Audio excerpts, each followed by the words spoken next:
Muito bem, queridos, continuando o estudo da lição número 9, falando sobre a parte de terça-feira, debaixo dos seus pés. Isso está relacionado com o que o salmista Davi escreveu no Salmo 47.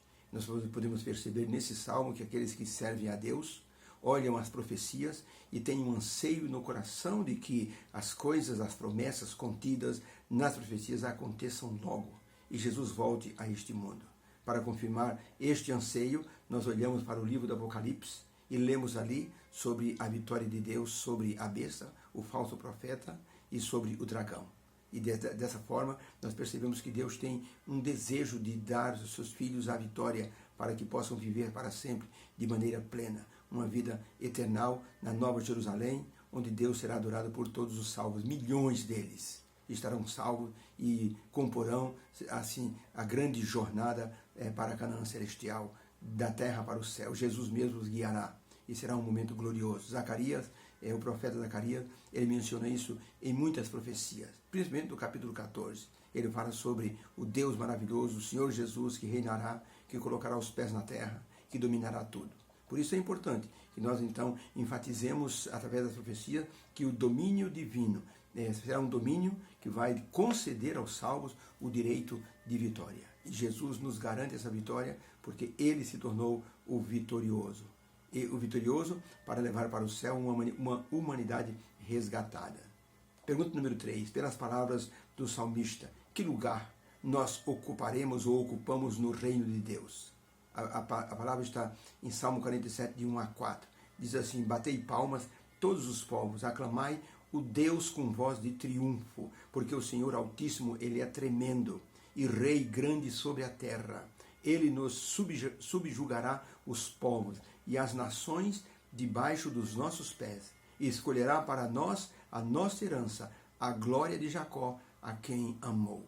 Então a pergunta pelas palavras do salmista, que lugar nós ocupamos no reino de Deus? A resposta é: Deus nos considera seus súditos com direito a uma herança em seu reino. Ele nos concede a posição de vitorioso. Louvado seja Deus. Isso é uma promessa que Deus faz questão de cumprir, porque isso está envolvendo o caráter de Deus. O caráter amoroso de Deus é o resultado do amor de Deus por seus filhos, pecadores, miseráveis pecadores, mas resgatados pelo sangue do Senhor Jesus. Deus nos considerará como herdeiros para que Ele nos dê, assim, uma posição no reino dEle, na Nova Jerusalém. Deus é o nosso grande e amado protetor. Mesmo que o diabo se autodenomine o príncipe deste mundo, Deus é que tem o domínio universal e restituirá aos seus filhos os domínios da terra para todo sempre. Pela expressão que o salmista usa, subjugará as nações debaixo dos nossos pés. Isso significa domínio sobre uma propriedade. No passado, o pé era usado para identificar assim que a pessoa tinha posse, era dono de uma propriedade. Leon Tolstói, que foi um grande escritor, ele escreveu sobre a divisão das terras da Sibéria. E ali o imperador dizia: vocês podem andar o espaço que vocês quiserem, o círculo que vocês fizerem numa caminhada. Isso será determinado como sua terra. E muitos foram para a Sibéria e conquistaram enormes porções de terra. Mas a pessoa tinha que voltar, assim, ele saía de um lugar onde tinha um juiz, e ele saía para dar a volta. Ele tinha que voltar naquele local de partida antes do pôr do sol, para que ele tivesse direito à terra que ele tivesse caminhado em volta. À medida que ele ia caminhando, ele ia fincando uma espécie de um toquinho com a marca dele, identificando que aquela propriedade era dele. O salmista diz que Deus nos fará subjugar as nações sobre os nossos pés, ou seja, debaixo dos pés, identificando assim vitória, propriedade. Isso significa exaltação. E Deus deseja que seus filhos sejam exaltados. Agora tem aqui uma pergunta. Que diferença existe da presença de Jesus na sua segunda vinda neste mundo, de acordo com 1 Tessalonicenses 4, de 13 a 17, e Zacarias 14, 47. E nessas duas passagens tem assim, a forma ou as formas como Jesus vai vir estar nessa terra. Primeira forma, 1 Tessalonicenses 4, de 13 a 17. O apóstolo Paulo diz assim: meus irmãos, eu não quero que vocês sejam ignorantes com respeito aos que dormem, para que vocês não se entristeçam como as pessoas que não têm esperança. Porque se cremos que Jesus morreu e ressuscitou, nós também cremos que aqueles que em Jesus dormem, e Deus os tornará a trazer de volta a esta vida. Porque o mesmo Senhor Jesus descerá do céu com alarido, com voz de arcanjo e com a trombeta de Deus, e os que morreram em Cristo ressuscitarão primeiro. Depois nós, os que ficarmos vivos, seremos arrebatados juntamente com Ele nas nuvens, a encontrar-nos com o Senhor nos ares, e assim estaremos para sempre com o Salvador. Interessante. Nesse texto de 1 Tessalonicenses 4, 17, é dito que Jesus não vai colocar os pés nessa terra. Agora veja o texto de Zacarias 14, 47, diz assim: e naquele dia estarão os seus pés sobre o Monte das Oliveiras, que está defronte de Jerusalém para o Oriente. E o Monte das Oliveiras será fendido pelo meio, para o Oriente e para o Ocidente. E haverá um vale muito grande, e metade do monte se apartará para o norte e a outra metade para o sul. Nesse texto, Zacarias diz que os pés de Jesus tocarão o Monte das Oliveiras. Então, Cristo, colocando os pés sobre o Monte das Oliveiras, assume assim o reinado dessa terra e cumpre a profecia e a promessa que os anjos disseram no Monte das Oliveiras, quando disse: esse Jesus que vocês viram subir ao céu, descerá do mesmo jeito. Então, essa promessa será cumprida. Ellen White, no livro Com Grande Conflito, página 581, ela nos menciona de que Jesus, ele descerá do céu e tocará a terra depois do milênio. Os pés dele tocarão o Monte das Oliveiras, e o monte será fendido no meio, uma parte para um lado, e um grande vale vai abrir no meio do Monte das Oliveiras. Neste local, a cidade santa descerá, e os salvos entrarão nessa cidade santa com Jesus e com, assim, a pessoa de Deus e o Espírito Santo, e estarão para sempre com o Senhor. Será um momento maravilhoso de êxtase para os salvos estarem com Jesus ali no Monte das Oliveiras, dentro da cidade santa.